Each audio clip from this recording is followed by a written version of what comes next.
Okay, sitting here in my office. I hope all of you can understand. This is Dr. Jeffrey Hedrick, and I'm documenting what happened at the Oral History Project when we went on our trip to San Antonio from February 14th to February 17th. This was very important in that we were visiting one of the other schools, other HBCUs that was involved with the Oral History Project, and this would be St. Philip's, and we went there to assist and bring a crew of 4 students from Wiley College to capture testimonials on racism that others shared with us at the event. I hope you enjoyed the video. And we are at the Bowden Center awaiting our speaker for the Oral History Project. Here, and we know that this is going to be a fabulous weekend. We thank you for your time, for your energy, for your spirit, and I would like to introduce. We were treated to a welcome from the president of St. Philip's College. Friday continued with 3 workshop sessions, the first entitled Music is Social Action, led by PhD candidate Rob Hurley from the City University of New York City. The second session was led by Professor Tomiko Meeks of Texas Southern University and entitled Chattel Slavery. The third session was entitled The Origin of Race in America and was led by Professor Gina Tillis of Huston-Tillotson University. Those were the workshop sessions on Friday designed to prepare students from 5 HBCUs, those being Huston-Tillotson, St. Philip's College, then we have Southwest Christian Community College, we have Wiley College, and we have Texas Southern. Those of us in attendance took that evening to enjoy the imagery that was available in a very colorful mural that depicted the history of racism and oppression in America and also the history of St. Philip's College. This was all on the 3rd floor, where we also participated in the creation of a promotional video and other footage designed to promote the Truth and Reconciliation Oral History Project.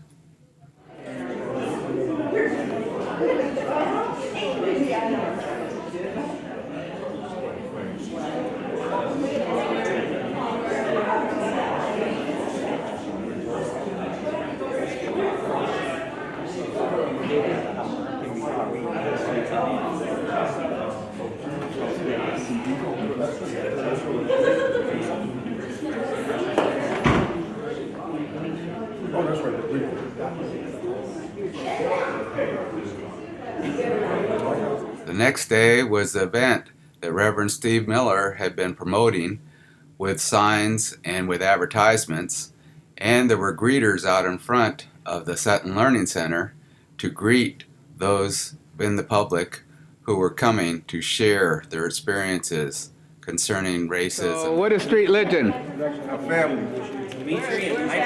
Street legend's a family. Families get closer together.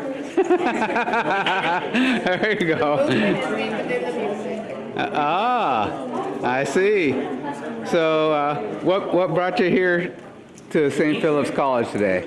Just showing our support. Yeah, support the community, bringing awareness. We saw a need in the community, so we decided to come out and look at that. Oh, I'm so glad the promotions are working. Very good. I'm glad all of you were able to share. Thank you. Ms. St. Philip's College, and she's assisting in the greeting and taking people to the rooms. Yes. How many people have you seen We've here? got a good handful, 2 handfuls, maybe 10, maybe, right? Okay, it's very early. It's only it's like very early. Yeah, We're getting so it's not many even people. 10 o'clock yet. I don't We've know. had our own college president, Ms. Adina Lawson, getting interviewed right now. I think about when I went off to graduate school. I was so proud. Everybody in my community was so proud of me that I had gotten a scholarship, an opportunity to go to graduate school in Ohio. on my street, there was a big celebration. I mean, it was just, everybody enjoyed the opportunity that little Dina was getting in the neighborhood. And so it was a big, big, big deal. I was at Alcorn State University. I graduated with honors. I was an honor student. So this was an opportunity that I was able to now achieve to pursue my master's degree. And I had the money, I had an assistantship, a graduate assistantship. The very first day of class was the instructor who ultimately offered me a plane ticket back to Mississippi because I didn't belong. I was devastated, I was hurt. My mother stayed with me, and the folks that drove us to Ohio, they stayed that weekend, and then they dropped me off that Monday for class at Bowling Green, and then when they dropped me off, they hit the road driving back to Mississippi. So they were gone. So I went and found a payphone to call my father to tell him that my instructor was offering me a plane ticket back to Mississippi because I didn't belong. And it wasn't difficult to figure out how she zeroed in on me. I was the only black in her class, and she asked me to step outside. Even before conducting class, she asked me to step outside. And she wanted to know, well, how did you get it? Who brought you here? I just said, my mama brought me. As country as it seemed, and as I sounded, because I did have a southern drawl. And she said, oh no, I'll give you a plane ticket back to Mississippi. You don't belong here. I'll free to Russia. So that was one that was incredible, devastating, painful. I cried. I went. What are you doing? I got I'm documenting the experience. It's the Wiley College students and Dr. Muhammad from Wiley College, and they're stationed in 107. How many people, how many, you had your first interview? It was really good. Okay. I learned a lot.